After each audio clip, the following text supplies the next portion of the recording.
तर आपल्याकडे एक भलं मोठं पेंट हाऊस इकायला बरं का.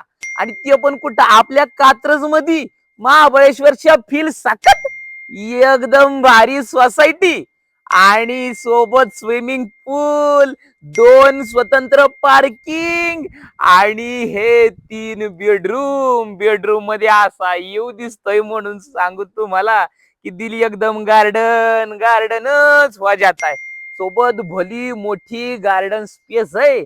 लय मोठं आणि भारी गार्डन करू शकताय. ते पण 2 मजली आहे बरं का. हा, आणि भली मोठी बाल्कनी, त्याच्यामधून अख्खं पुणे दिसतं या. सोबतच ज्या ज्या बेडरूम मध्ये तुम्ही जाणार तिथून तुम्हाला डोंगर आणि झाड दिसणार आहेत. त्यामुळं लवकर या. सोबतच काय पोरांसाठी खेळायला, तुम्हाला व्यायाम करायला आणि म्हाताऱ्या माणसांना बसायला सुद्धा जागा